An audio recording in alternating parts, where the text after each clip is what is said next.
बिस्मिल्लाहिर्रहमानिर्रहीम। अस्सलामुअलैकुम दोस्तों, उम्मीद करती हूँ कि आप खैरियत से होंगे। Welcome back my YouTube channel amazing recipe. आज मैं आपके लिए लाहौर की सबसे मशहूर सौगात दही बल्लियों की रेसिपी लेकर आई हूँ। देखने में ये रेसिपी बहुत सिंपल है, लेकिन इसमें बहुत ऐसे पॉइंट्स हैं जो नॉर्मली लोगों को नहीं पता होते, जिस वजह से असल फ्लेवर और टेस्ट निकल ही नहीं पाता। इसको किस तरह से हम बहुत ज़्यादा टेस्टी, बहुत ज़्यादा मज़ेदार कर सकते हैं, चटपटा कर सकते हैं, इंशाल्लाह आपको मज़ा आ जाएगा आज की वीडियो कंप्लीट देख लेने के बाद इंशाल्लाह। चले जी बिस्मिल्लाहिर्रहमानिर्रहीम। सबसे पहली और अहम बात, दही बलिया जब भी आपने लेनी है, इसको आपने पानी में भिगो के रखना ही है। अब हम ऐसा क्यों करते हैं कि जब हम इसको पानी में भिगोकर 1-2 घंटे रखते हैं, पानी पी लेती हैं, और जब हम इनको अच्छे से दबा देते हैं, जिससे क्या होता है, इसके अंदर जो ऑयल होता है, जो हम मार्केट से बलियां लेते हैं ना, वो एक्स्ट्रा ऑयल निकल जाता है, जिस वजह से ये बहुत हेल्दी हो जाती हैं। अभी मैं आपको पानी दिखाती हूँ। ये देखिए यहाँ पे आपको कितना सारा ऑयल नजर आ रहा है, जो कि नॉर्मली जो मार्केट में मिलती हैं बलियां, वो बिल्कुल भी हेल्दी नहीं होता। ठीक है, तो ये वाला हमने जो ऑयल है इसको निकालना होता है। एक इसका फायदा ये है कि ये इससे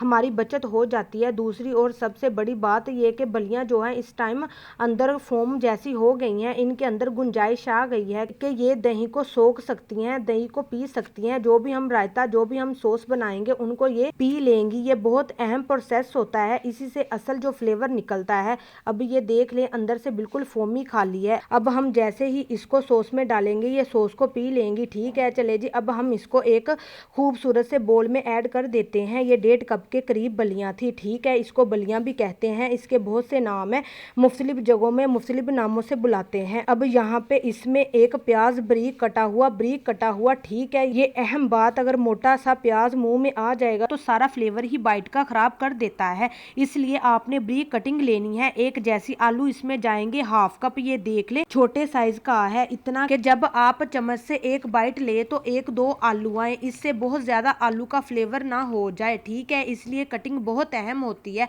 मैं अपने सभी व्यूवर्स को, व्यूज को ये बात बताती हूँ, टमाटर के बगैर तो रेसिपी बन ही नहीं सकती। ठीक है, चकोर में टमाटर काटेंगे, मोटा मोटा खीरा ऑप्शनल होता है, अगर लोग ये नहीं यूज करते तो ये आपकी प्रेजेंटेशन पर है, क्योंकि रमजान है तो इसलिए इसको जरूर ऐड कर देंगे ताकि डिहाइड्रेशन से बचे। हरी मिर्चें ऐड करेंगे, हरी मिर्चों को आगे भी इस्तेमाल करेंगे। यहाँ भी एक बड़े साइज की हरी मिर्च थी, जिसको मैंने काट लिया था। अगली चीज, इसमें थोड़ा सा हम जो है, ये देखिए, खुशबू के लिए पुदीने के पत्ते ऐड करेंगे, बिल्कुल थोड़े से, ज्यादा नहीं ऐड करेंगे, सॉस में भी आगे जाने हैं। और थोड़ा सा हम धनिया ऐड कर देंगे।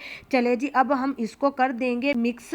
ये होगी मेन चीजें थी। अब सबसे अहम जो चीज है वो है सॉस, वो है दही, वो है चटनी, जो इसमें इसके अंदर ऐड करनी है। उसका अगर आपने सही से काम कर लिया तो बहुत चटपटे ये सब तैयार होंगे। ठीक है, चले जी। ये देखिए, बहुत ही शानदार हमारा कलर का भी कॉम्बिनेशन भी हो गया है, और सफाई वाला भी काम हो गया है, सेम साइज की कटिंग भी हो गई है। सब कुछ हमने यहाँ पे सीख लिया है। ठीक है, इसको साइड पर कर देंगे। अच्छा, इसमें फ्रूट वगैरह नहीं जाते, ये याद रखिएगा। ठीक है, फ्रूट जो है वो स्वीटनेस होती है उसमें, तो ये रेसिपी चटपटी है, इसमें हम फ्रूट्स बिल्कुल भी ऐड नहीं करेंगे। यहाँ पे दही ली है तकरीबन हमने 2 से 2.5 कप के करीब, और यहाँ पे हमारे पास है धनिया, पुदीना, हरी मिर्चें। तीनों चीजों को आपने मशीन में डालकर ग्राइंड कर लेना है। उसके बाद बिस्मिल्लाहिर्रहमानिर्रहीम, इस सॉस के अंदर, इस दही के अंदर हम जो ग्रीन चटनी बनाई है इसको ऐड कर देते हैं। ठीक है, चले जी, इसको कर देते हैं साइड पे। 1/2 टीस्पून काली मिर्च का पाउडर ऐड कर देंगे, 1/2 टीस्पून जीरा पाउडर ऐड कर देंगे इसी में, और साथ ही साथ ये लीजिए चिली फ्लेक्स 1 से 1.5 टीस्पून ऐड कर देंगे। ये देखने में भी खूबसूरत लगती है, इसका फ्लेवर भी बहुत शानदार निकलता है। इसमें पाउडर वाली नहीं ऐड करेंगे। नमक ऐड करेंगे 1/4 टीस्पून, आप कम ज्यादा कर सकते हैं टेस्ट के हिसाब से। अब आपने अच्छी भली मिक्सिंग करनी है। सबसे बड़ी बात, ये सारी चीजें बिल्कुल चिल होनी चाहिए, ठंडी होनी चाहिए। इवन आपने इसको फ्रीजर के अंदर कह लें कि आधा घंटा रख देना है कम से कम, ताकि ये बिल्कुल चिल हो जाए। चिल होने से इनका फ्लेवर बढ़ जाता है और इस पे जाग आ जाएगी। गुठलियां दही की जो होती हैं वो नहीं होनी चाहिए। चले जी, बिस्मिल्लाहिर्रहमानिर्रहीम।